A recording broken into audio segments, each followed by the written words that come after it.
Hello, everyone, and welcome to Club Deck Corner here on Club at 22, the Rangers podcast. Another international week beckons. Some may be happy for it, some may not be happy for it. Nevertheless, we are here to discuss all things Rangers. I am Scott Carney, and joining me tonight is Alistair Pearson. Ali, how are you? Not too bad. Folk a bit sick of the sight of just me and you, Carney. It's like the old school, mate, isn't it? It's like going back in time, mate, where it was just you and I. That is. We can kind of, obviously we did a post-match on St Johnstone, but we can kind of get into it a wee bit more now that international breaks here in terms of probably where Rangers are at, because Clement has said a famous statement that I think may bite him in the arse. Yes, we'll probably go off on tangents in that tonight. Me and Alistair haven't really set an agenda tonight. Obviously, it was Ali and I that done the post match on Sunday after the game, so we don't want to just kind of paint the wall again from stuff you've already heard from us. But I think it is time to have a little discussion around the current squad, around Clement, around where we are and where we think we are going and where we're currently at. All of the above. As I say, before we get into things, we are obviously back on YouTube full time now.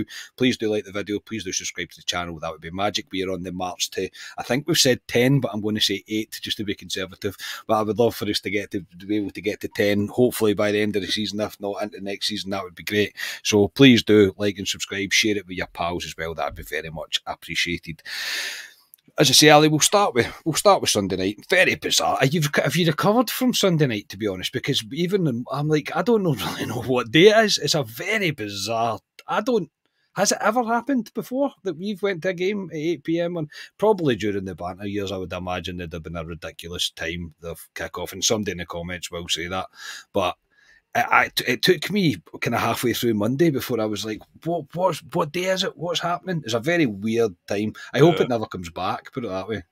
Yeah, I don't recall being at Ibrox that late on a Sunday. The only weird game I can think of, and it wasn't a weird kickoff, was when, remember, we played, I think it was Livingston at Ibrox a few seasons ago, and the pitch got flooded, and the game got called off, and then they replayed it, or the game didn't play or something, and they replayed it the next day. So I remember we went to a pool hall down the south side, and the next day they played the game. That's what weird how they turned that around so quickly, but I've been at Ibrox a Sunday night, 8 o'clock. It's no ideal, Carney. And I was surprised at the crowd, if I'm being honest, that was there, because you look at it, and especially in Glasgow, the transport links, the subway, which when we're stuck in the dark ages with that, why the subway can't run when there's big events on in Glasgow is beyond me. So, and there's train strikes, as there's been train strikes for forever, to be honest. Yeah. So it's not ideal for folk getting to the game, but hats off to the people that did make it to the game, because it was a bigger attendance than I thought, and it was on the telly as well. Yeah, it was, which pleased you when we left, mate, because you're not a massive fan of sitting in traffic, and we had to sit in a little 10 minutes or so of traffic, and that Ali's he gets a lot of displeasure from doing something like that, and I could feel the tension in him rising as we were sitting in the car. But no, look, I'm saying, mate, I was surprised at how big the attendance actually was, just due to the time that it was at. It wasn't. There's not a lot appealing to an 8 o'clock kickoff on a Sunday night. There's not a great appeal to it at all. It's Sunday nights, most people's kind of chill down time, wind down time, as the dreaded Sunday night fear kicks in as you go back to work on Monday. But yeah, as I say, we did well enough to get along ourselves, mate, as did more than I expected. The game itself, mate, I'm not going to go into it in too much great detail, to be honest, because I don't think we need to. I have seen a lot of, it was an okay performance, it was a fine performance, it was some have said a routine win. I'm not of the opinion that it is, and I don't mean that in by the sense that I think that St Johnstone were in any real position to come and punish Rangers, because I don't think they were. I think Rangers were in control the entire game, pretty much, apart from one save in the second half that I remember from Butland. That was a decent save after kind of proper get bullied off the ball. That's the only one. However, I would be happy to say that was fine and that was okay and that was a routine win if it was a blip, mate. But it isn't a blip. This is a consistent pattern that we're seeing. And I'm sorry if that sounds negative. I really, really am. But I am not going to accept that standard of football as being good or entertaining to watch, because it is not. And the lack of tempo, the lack of movement, the lack of real structure of the team. Am I being too harsh, mate? But for me, I can't just say that's fine because it's a consistent pattern that we're seeing. Slightly hypocritical, because if we do that all season and we end up winning the league, then I'll not be complaining. Aye, but we won't.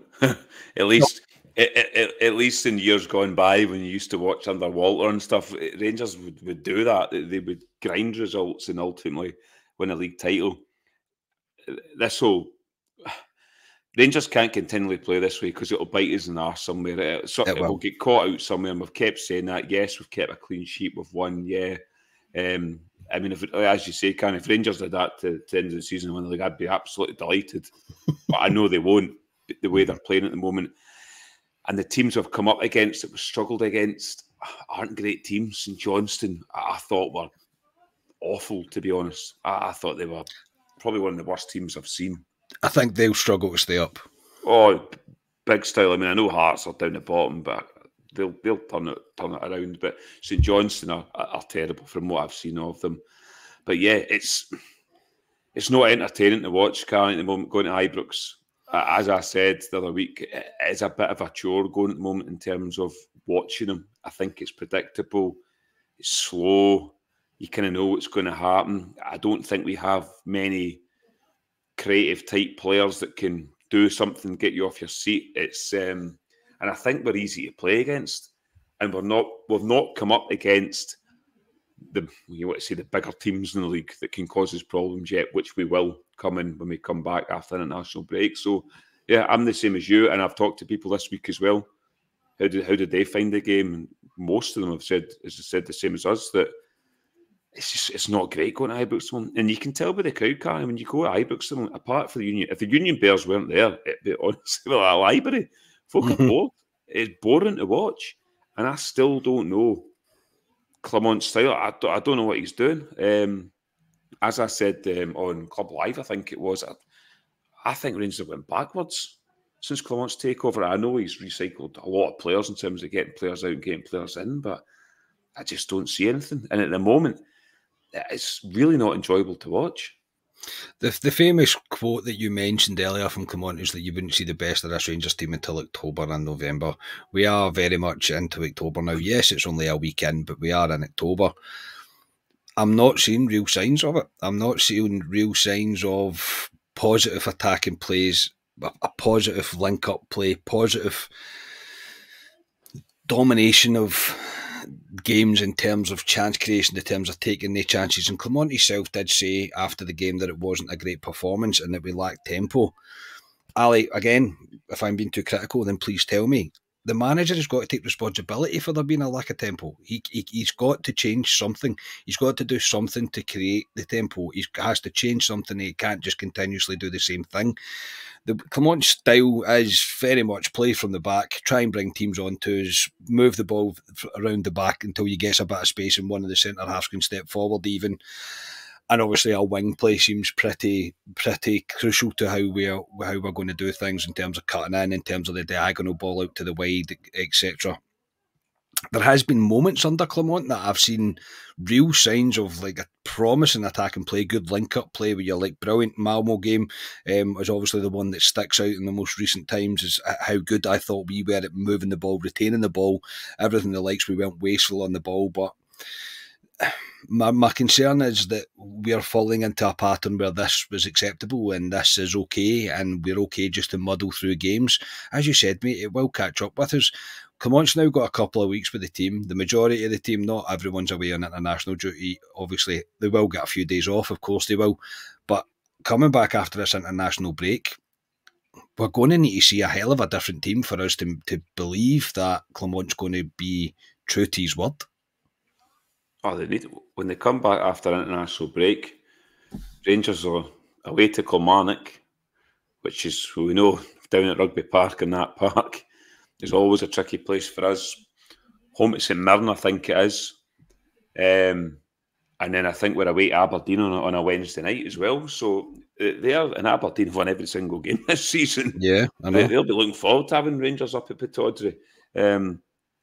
Yeah, he's got 2 weeks. He's got a couple of players coming back. Danilo's coming back, apparently. What we're going to get out of him, I know folks like me in this podcast because I've kind of wrote Danilo off. I really don't think he's up to it, but he'll be back. I've seen Matondo is back in training, apparently. I don't know when he'll be back. So, yeah, he needs players back. The left-hand side's hampered him a bit because Cortez and Matondo have both been injured and he's had to play Barhami out in the left, probably where he doesn't want to play him. So that's been annoying for Clement because he probably didn't expect to have both wingers out in the left-hand side. So that's hampered us. But yeah, he's got 2 weeks to work with these players, and the majority are staying at Auchenhowie over the two-week break to work on something and come back and show us. Because I agree with you, there's the odd game where you see signs like Malmo and you go, right, I can see it, that's better. And then the next game, it's just back to what it was. And domestically, I know a lot of folk will say Rangers have only been beaten by Celtic and drawn by Hearts, but it's not been great. Apart from the Ross County game at Hampden, and then again, it was an extremely poor Ross County we were playing. It's been like that all season. We've just been sort of going through games and ticking it off and moving on to the next one. So he needs to build some sort of momentum and kind of get the fans back on board, because at the moment, like I said, and I'm not calling for Clement to get sacked at all here, but he's won 2 bad results away, Carney, for the complete script getting flipped on him, and you know what it's like then. So it's a big, big few games when we come back after that international break. After the Lyon game as well, the frailties of this team were evident for everybody to see. We all know what they are. Like, I'm not going to pretend that we don't know what they are. We can see exactly what they are. But we're at the point now where no team really fears Rangers. I don't think any team will really be coming to Ibrox thinking that they can't have a go at us or it might be their day against us, which is not really a good place to be. And I think, as you mentioned, with the crowd, you can feel that because the crowd don't really know what Rangers they are going to get. I wouldn't say it's the most bipolar Rangers team I've ever seen, but it isn't far off. We seem to take a good game and then there's maybe 2-3 consecutively poor games. Maybe still winning, yes, and look, I get that, and I do understand the run that we've been on since the Old Firm defeat. Completely understand that. I get it. He has shored things up at the back. The Lyon game aside, we have shored things up at the back domestically. Obviously the one game in Europe as well, that we are not conceding silly goals as much as we have been, but I'm still looking for something to get me G'd up, to get me going, to let me think, right, okay, here we go, this is what we're planning to do. It brings me on to the squad currently. We finished that game with Sterling playing left wing and James Tavernier playing right wing. Now, never in my wildest dreams, mate, did I think that I would be watching that at the start of the summer transfer window, that this would be what would happen. In terms of the recruitment overall, in terms of what we've done, again, on Sunday, I just looked at the team and I know there's injuries. Look, I get that. But even that, the only 2 players to come back are Cortez, who has yet to really impress. I mean, he's shown signs of promise, absolutely. His injury proneness is a real concern because he's back for a few weeks and then he's injured again. That is a real concern. He's going to need to come back stronger and ready this time and hopefully stay fit. But even at that, it's then Matondo, and that's it. That we don't have anything else to go on. When you look at the transfer window as a whole, mate, and what we've done, ultimately, no matter what we do now going forward in January, there is still work to be done. We need attacking options because we are not killer enough. We'll not kill teams off. We don't have enough contributions coming from elsewhere, and that's before we come to Tierney, who answered critics. We will come to him. But you're right about the left-hand side. It just shows glaring failures again in the recruitment over the summer to me. Yeah, the front line in particular just doesn't strike fear into opposition teams. If you're looking at that front 3 of Rangers at the moment, Dessers through the middle, and on either side it's a Czerny and whatever it is at the moment, man, Matondo you'd put out there, or Cortez if he was fit.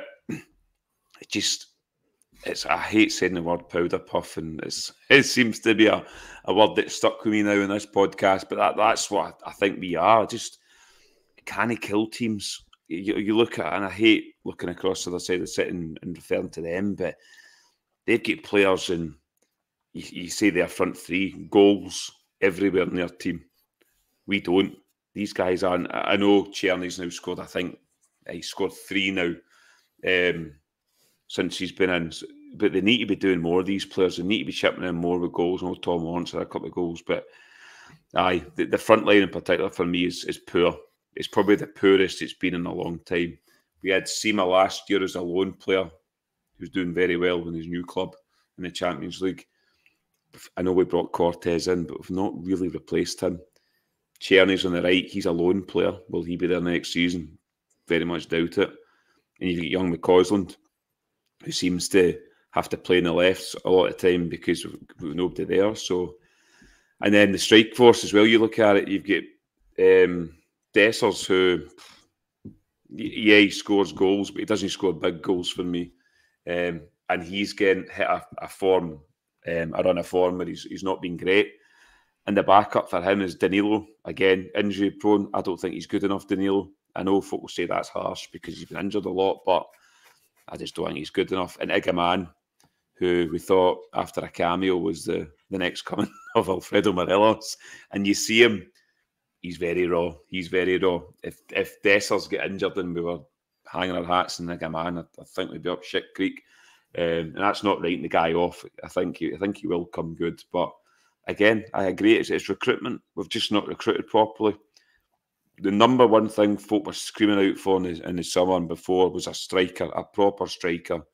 Never did it. And the wingers as well. Never brought anyone in. I know Cortez was brought in, but he was there last season. So, yeah, it's recruitment for me, Carney, and we are where we are right now. And it's, like I said, it's one of the poorest Rangers squads I've seen in a good long time.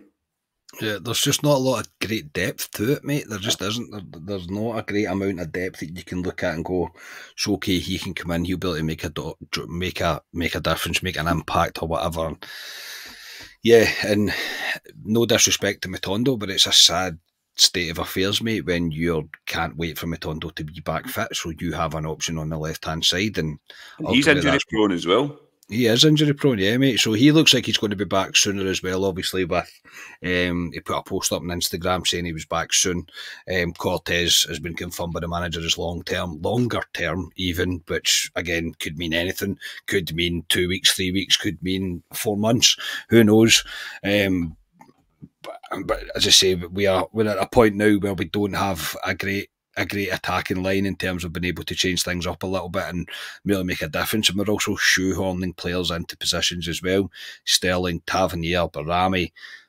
We shouldn't be doing it. Even Hadji, when he came on, he started on the left-hand side and then didn't really work, and they had to move Barami out and get Hadji back into the 10, and it's all a bit...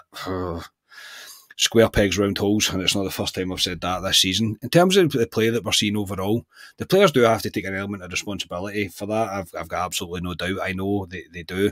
Is there a lack of confidence running through this Rangers team, do you think? Do you think they don't fully believe in themselves? They say the right things in interviews and whatever else, but there's still elements of it that I go, is it desire? Is it heart? Is it confidence? But something, to me, just seems amiss just now. What's your opinion on that? It's hard, mate. I know it's like it's like $1 million question, isn't it? Like, because if you could find it and fix it, then yeah, because we don't see them at training every day. We just see them when we turn up to Ibrox and when they're at away grounds and stuff. So it's difficult. There's certain players that you go, like your Connor Barons, your Jeffties, that are always standouts because they give the minimum in terms of they show a bit of desire, the application, look like they care. And there's other players in that park kind of just look like they're there for just a stroll in the park, to be honest. I genuinely think a lot of them just aren't good enough. They're simply not good enough at this present point to play for us. As I said at the beginning of this season, there's a lot of players in the first team of Rangers starting that are squad players for me, that because of poor recruitment have found themselves as first team players. Like who? If I go through that team, who I would say is a squad player going through it, let's do that. John Souttar for me is a squad player. I think he's all right domestically. In Europe, I don't think he's good enough. He's good against Malmo, but he was really good against Malmo. He was. Would I hang my hat on John Souttar? No, I wouldn't. And I'm not slagging John Souttar off, but I would have him as a very good squad option. I think that's slightly harsh, mate. I'm not going to lie. I think Souttar, I had my real concerns about Souttar, but I think he's kind of turned a corner a little bit. He's still got the old bomb scare in him, mate. Name a centre half of Rangers that never had a bomb scare in them. Like, no, every one of them is. Do you know what I mean? He's been a lot better in the last, I would say, 5 games. A lot better. But I'd still have him as a squad player, if I'm being honest. Fair enough. And then you're looking through Connor Barnes as well. And Connor Barnes earned to be a first-team player at Rangers. Him coming in, I thought was a squad player. Again, found him weighting himself into the Rangers team because players round about him just aren't good enough. Dessers, for me, a squad player. I'm trying to think who else is playing him under the pack. Diamandi. Lawrence for me. Lawrence. I know he's hit some form, Lawrence, and he's answered some critics, don't get me wrong. And he has stepped up his game probably since Barami came into the fold, into the team.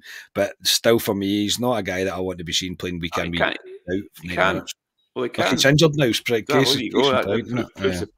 the perfect guy to bring on with 20 minutes to go. Perfect for that. Again, a good squad option, but Tavernier as well. Tavernier's arguably arguably now is a squad option. He really should be a squad option.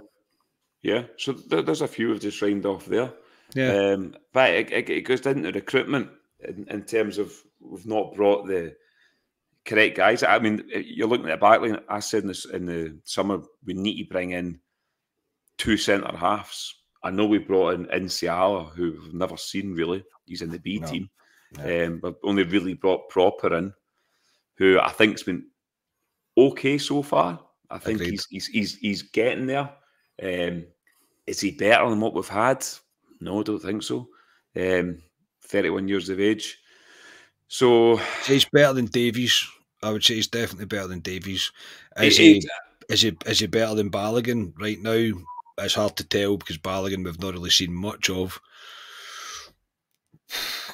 I don't know. I don't want to sit and just write guys off because we're only in October. He has got better. Proper. He's got better. Still hate. Well, you do still hate Jamie Murphy anyway, so that was just fine. He was never good enough to play for Rangers. There you go.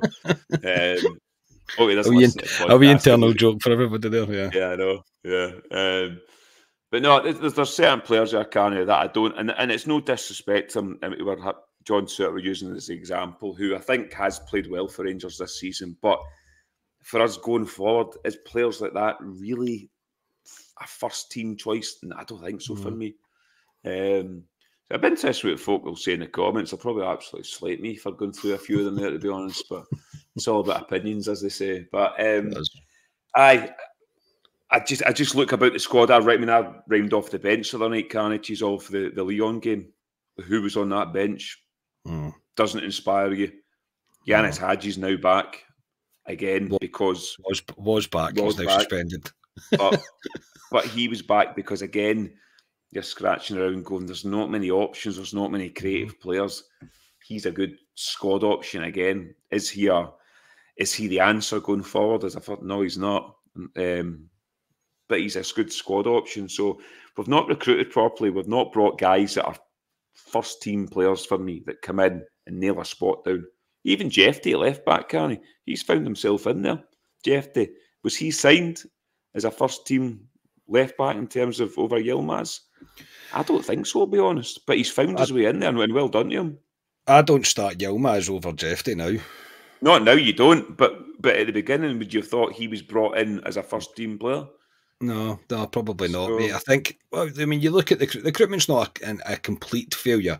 I think Barami has got real talent. I genuinely do. I think it does look like he has quality. I think we need to make the most out of him in terms of if his best position is going to be off the left, then fine, but he needs a consistent run in the 10. I think that wasn't great at the weekend there. Maybe, I don't know, maybe trying too hard. Maybe the fact that Diomande was pushed up too high next to him, I don't know, because he seemed to kind of lack a bit of space. I didn't like it either. I don't think it really worked. Didn't really seem to balance out.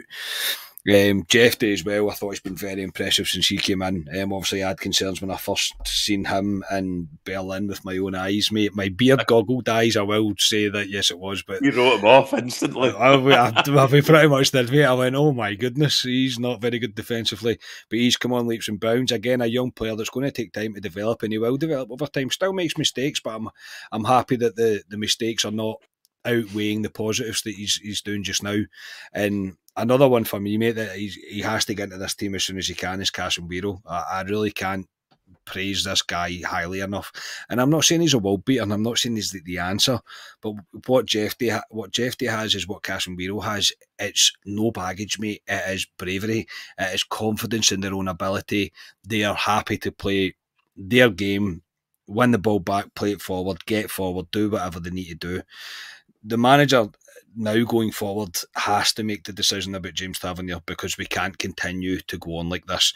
He can't say he's not going to play 65 games a year and play him 64 games a year. That's not really how it works. It's no disrespect to Tav, it's no disrespect to his service, but it's clear for everybody to see now that he is not the best option that we have at right back, and that's only the wee cameos that we've seen from Casemiro. Sterling, I don't know where Sterling's going to end up playing football. Couldn't tell you. Honestly, he might end up being a linesman or something, because I've got no idea where his position is, because Clermont changes it constantly. Because he's a guy that he just kind of flings on to fill a hole. And that's pretty much how I see Sterling just now. People might think that's harsh, but ultimately it's not his fault, and it's not my fault for thinking it. Unfortunately, this is what we're seeing. We are not seeing a consistent run for Sterling in the team in a position that you can fully judge him to see if he's got a real aspiration of nailing down a jersey, nailing down a start. I think he's forever going to be the Bottersmith do it with Craig Moore. Was it Craig Moore that played everywhere? Craig Moore was like a utility player. He could play centre half, right back. He could play midfield as well. Yeah, so it's kind of the same, like along the lines as that. And obviously he got a final run at kind of centre half is where he ended up. But Casemiro, for me, mate, he's the one that I'm looking at just now and going, you look really, really positive, and I'd be very keen for him to be starting at right back now. Yeah, I've liked everything about him. He ticks the box, everything you want for a right back. Physical, looks like he can defend, can pass a ball as well. Good shot on him as well, which we've seen the other night as well. Peach of a shot.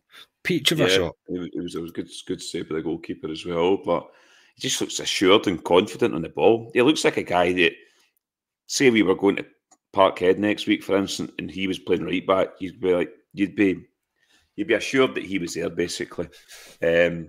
Tav, I mean, Tav was all right the other night, to be fair. I thought he put a couple of decent balls into the box. I thought he was decent, but he's not the future of Rangers going forward, Tav. He's had a good career with Rangers, but if I brought this guy in, he doesn't want to sit on the bench, Casemiro, does he? So I'd like to see, after an international break, him in the team more often. Even pulling Tav out for the odd game. If Tav's his main guy for right back going forward, even pulling him out against, no disrespect, but St Mirren at Ibrox, for instance, Tav doesn't need to play that game. You can play Casemiro there. So, interesting what he does going forward. I have heard folks saying he play Tav further up the park and Casemiro behind him or something. Not for me. I just don't see that. I think Tav needs the whole part to see. The bit that I don't understand with that argument is the guy, we don't have a lot of pace in the front line right now. Tavernier doesn't have pace. He's lost his pace. He's not as quick as he used to be. I don't see how that solves anything. Don't get me wrong. See some of the balls that Tav can put in. They are superb. He puts in really good. Even on Sunday, actually, he put a couple of really right in front of us, because I'll go and start with you in the second half, because your seat's better for the second half. Swinging some of the balls that he put into the box, I was like, that's a really good ball, and unfortunately it's going to Dessers, who is never in the right place really at the right time. But for me, man, that's not an option I think Rangers should be trying to explore. No, it's not for me. But again, it's putting players into positions just to put them in a team for the sake of it, in terms of play players where they're supposed to play. I'd like to see Casemiro when we kick off against Kilmarnock at Rugby Park. I'd like to see him in there because I think he's kind of earned a start with Rangers because of his cameo appearances. He's looked very good, very assured. So I'd like to see him. But interesting what Clement does. He's done big calls in the past in terms of Connor Goldson last season. But would he drop as captain? I don't think he will. I don't think he will, mate. No, I would agree with you. I don't think he will. In terms of stay on the right-hand side, obviously Tierney came back and answered a bit of critics, mate, with two really good goals now that I've seen them back as well. The first goal in particular is a blueprint goal for Tierney. It's exactly what he is all about. Beautiful nutmeg, a curling left-footed shot into the far corner. Peach of a goal, really a cracking goal, what you want to be seeing from him. And the other goal actually scored with his right foot cutting out, and he probably didn't give as much credit as we should have on the post-match, mate, with him cutting onto his right side after a good pass from Hadji. He cuts onto his right, hits it early through the defender's legs and past the keeper before the keeper had a chance really to respond into the back of the net, and he scored the 2 to get us the 3 points. What I really liked about Tierney, mate, was his post-match interview. I like sometimes when players are extremely honest with what's going on in their own head. He knows himself how much of a sitter Thursday night was. Like, he'll know himself. He didn't need MD to tell him how bad it was.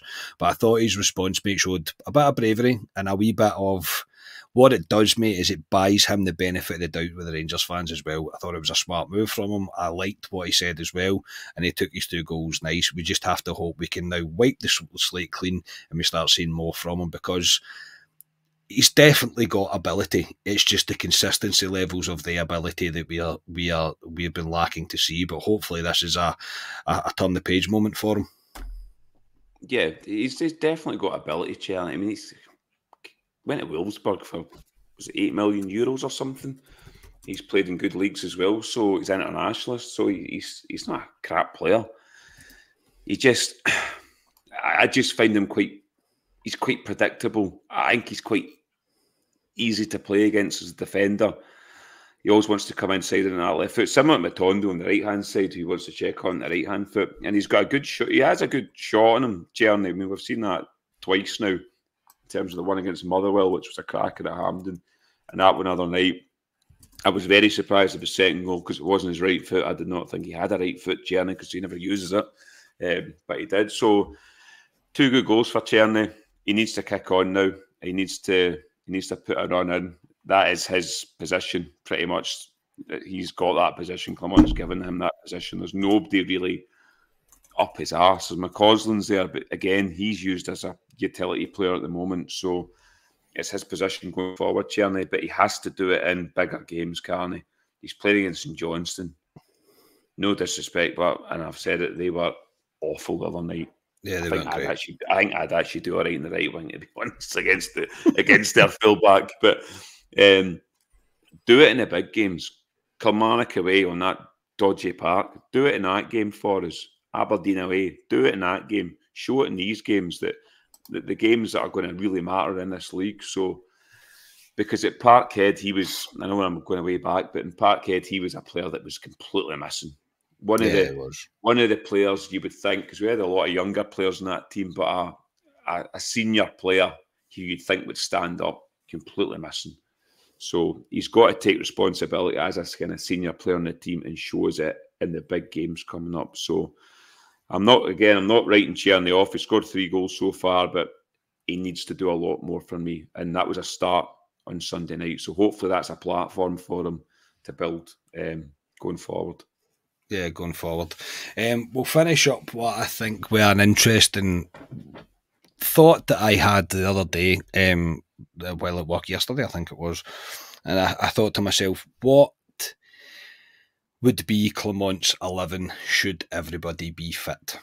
And what would ours be? I don't know if that we would be picking similar here. I think me and you probably will pick the kind of same team.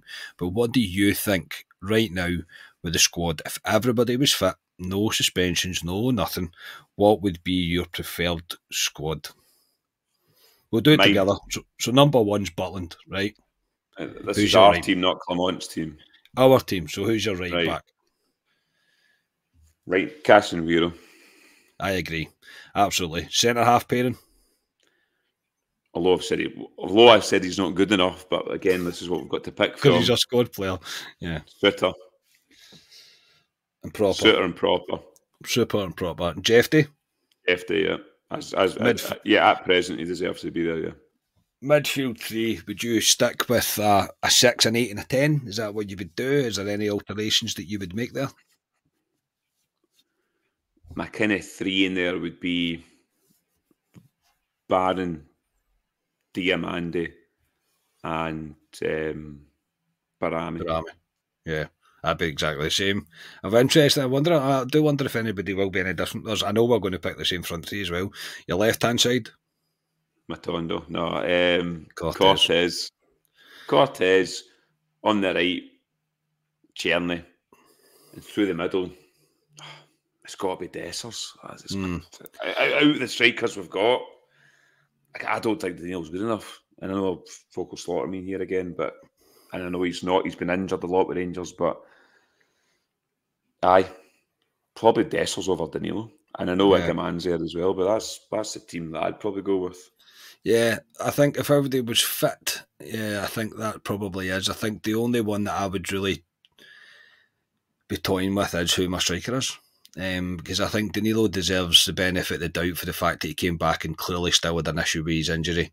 However, I'm not saying for a second that I've seen anything that makes me think he is the future. I think he's another one that's still got a lot of points to prove. He's got his worth to prove, I think. But I say I'm certainly not writing the guy off the way you have. But I hope he proves me wrong, by the way. Me too, mate. Me too. Even Hadji, even the response Hadji got the other night, I was like, I think it's more a sign on of the fans. I don't want to speak on behalf of the fans, but for me, I was like, a different option, something new to see, because what we're watching just now is just a bit stale, really, and it's not really exciting to watch. I think Hadji made a decent impact when he came on. I thought the tackle was a poor one, to say the least. I don't think he meant anything by it, but I just don't think I want Hadji to come back and be the next Messi, man, but it's not going to happen in my opinion. I don't think he's got it in his locker, and if anything, I think he's just working his ticket out of the club. So, but look, if we get something out of him, then great. But for me, he wouldn't make the starting 11 if everybody was fit. So, yeah, I think we're pretty similar on that, mate. To be fair, I don't think we're miles away. But yeah, look, mate, into the international break we go. We have to hope that over well, I like to think that there will be improvements. And like I say, I'm not trying to be all negative. I think there is. We've mentioned Jeffy. We've mentioned Proper seems to be finding his feet a bit. Suter's made a response. The Casemiro has to be starting the right back. Raskin the other night as well, I thought was good when he came in. It was good. Thought he faded away a little bit, but I think him and Barron in the same team probably doesn't need to happen. It looks like it will be between they two. Diamande's still a wee bit hot and cold, but again, we've seen some good stuff from him, so there is positives to take from it, but we just really need to start seeing consistency. We need to see some real quality added in the window when we get to January, and we have to get players back fit and remain fit. If only it was as simple as that and as easy as that, mate, then we wouldn't need to be sitting here having a conversation about where we're going. Under Clement, mate, where do you realistically think we're going to be by the time Christmas comes around? Do you think we can continue to go on and continue to tick off our domestic games? How do you think Europe's going to go? There's a lot of football coming up between now and Christmas. In fact, no, I was about to say that's the next time we stop. It isn't. There's another international break in like a month, is there not? November, is it? I think there is. Yeah. I'm sure there is. But anyway, what do you realistically expect? I think Clement, if anything, has to cut the gap to Aberdeen anyway, for sure, and try and pick up as many points as he can in Europe. There's some big games coming up, mate, but there's also some winnable ones. So it could all be swimmingly beautiful by Christmas, or it could be looking rather bleak by the start of December. Yeah. I mean, you look this time last year, and kind of Clement came in where we were. We were, 7-8 points behind Celtic, really in a mess. Just within a couple of months, I know they collapsed a bit, but within a couple of months we get going, we won a League Cup. There was a bit of kind of freshness about the team. So what he needs to do between now and Christmas, Karen, is just win games of football. He needs to cut the gap in Aberdeen. Going up to Pittodrie, on the 30th is a big game for us. We need to, obviously, Kilmarnock's a big one as well, but going up there, because they're going well, Aberdeen. They've won a couple of games in the last minute, but they're still winning games of football, and they'll fancy Aberdeen. So that's a big one for him, going up there. So, yeah, he's got to win games. We can't look across the other side at them. And I know folk were looking at them on Sunday when they were playing in terms of they were losing, and it was a couple of minutes before the end of the game, and it was one each. Me and you are the world's worst because we both go, they will score. They will score. I know. And it pains me to say, you got to give them credit because they always do it. And again, it's a cliche, but that's a sign of champions. That's how you win leagues, doing what they do. This Rangers team, I don't think would do that if we were in that position, if I'm being honest. So we can't look at them at the moment until we play them. So we just need to win games of football in the league and see where it takes us. If they have a wee blip somewhere, brilliant, we can maybe close the gap. But as long as we win games of football, we'll see where we're at Christmas time. But there is a lot of big games coming up, a lot of tougher games. I think the games up to now have been kind to Rangers in terms of who we've played. A lot of home games, kind fixtures. We're going away to the tougher grounds, if you want to say. In terms of Europe, the way the format is, it kind of favours you to a point in terms of how many points you need, I think. So you've got Steaua Bucharest coming up in 2 weeks' time, I think it is, Ibrox. Mm-hmm. You win that, you're on 6 points, and then you're looking for maybe another 4 points, which I think Rangers can get. I think Rangers can get out of this group, out of the league format, I mean, into the knockout stages. So I think they've got a good chance of doing that. I know they've got Tottenham and Man United, but the other games, I think they've got enough to get into the next round. And then the other one's the League Cup. We play Motherwell. We play Motherwell at Hampden on the 3rd of November, I think it is, the Sunday. Yep. Again, I know Motherwell are going really well at the moment. Bloody Andy Haldy done my equipment at the weekend of all bloody players and doing that Morelos celebration. But you'd like to think we've played Motherwell already at Hampden. We should be beating Motherwell at Hampden and get into the final of the League Cup again, which is just before Christmas time, who you'd think will be against Celtic. So that's the targets for me. Win that League Cup against Celtic, because he has to beat Celtic. How many times has he played Celtic? 5 times, I think, now. He has to beat them, has to do it in a big game that matters. A cup final is one that matters for me. So he has to win that. And he has to win every game, can't he? He has to win every game. Yeah, a lot of folk that don't watch Scottish football or other fans of other teams must go, that's absolute madness. He's still in every single game of football. But unfortunately, where we are in the world we live in the west of Scotland, you have to, because Celtic aren't dropping points. So we have to. And Aberdeen, as we say, are 5 points clear.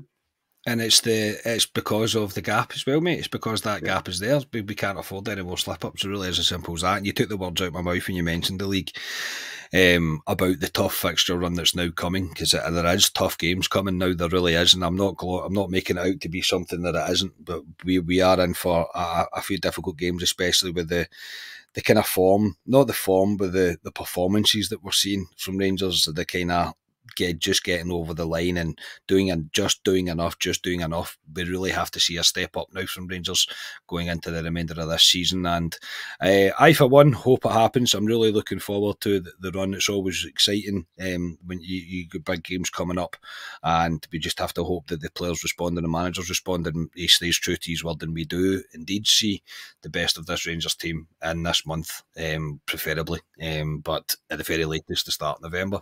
That will do us for this evening. A bit different for us. Usually we structure a bit more than that, but it's nice just to sit and have a chat, mate, get a few things off our chest.